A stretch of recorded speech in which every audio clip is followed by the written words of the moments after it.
Ahmed from Canada. There's a woman who wants to travel to her one home country, and because she wants to see her father, who's gonna pass away soon, probably because he's getting old. But the problem is that the thing is the trip, like for her to travel, she has to go without a mahram for some of it. Like for example, she's gonna go from point A to B with a mahram, but then from point B to C, it's gonna be without a mahram. But then from point C to D, it'll be with a mahram.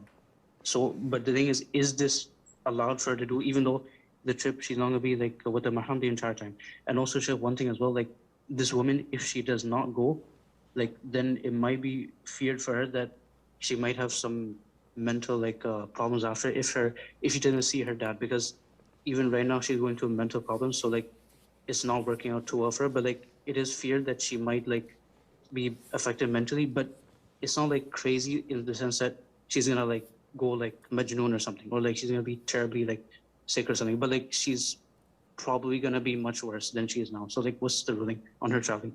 Jazakallah khair.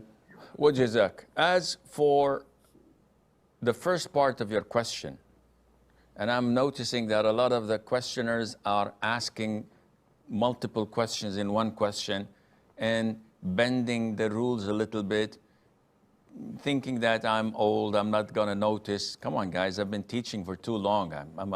I know the tricks of the students. So kindly ask only one specific question and then go back to the end of the line and try to join again. As for the first question, what do you want me to say?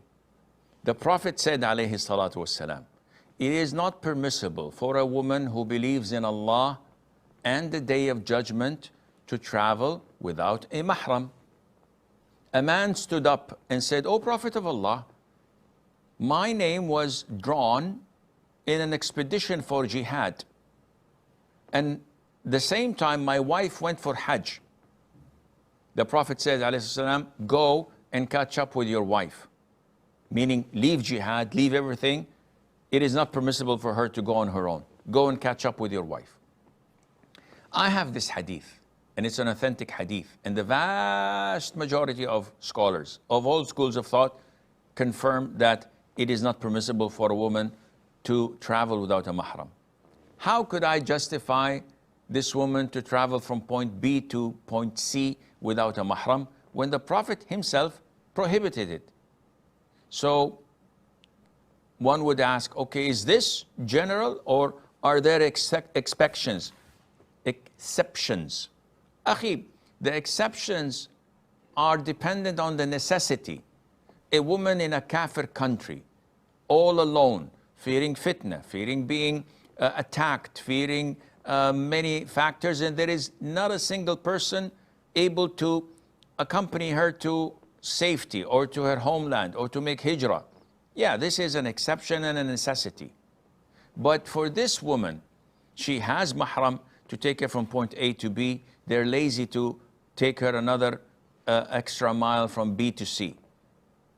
With some pressure exerted, if they were to know that she's mentally affected by that, she will fall into depression, blah, blah, blah, they would. In this case, how can we say that it's a necessity? And what is she going to do if today Allah chooses and her father dies? Khalas, he's dead. End of story. We're all going to die. So we can't bend the rules and tailor-make them to people according to their claims. Otherwise, everyone is going to say, oh, if I don't do this haram, I think I'm going to be depressed. I'm going to fall into anxiety attacks. I get panic attacks. I may fail in my test. I may do this. So you want us to put Islam rulings at the end of the priority list and to compromise all of these in exchange for worldly matters? This is not something we can do, and Allah Azza wa Jal knows best.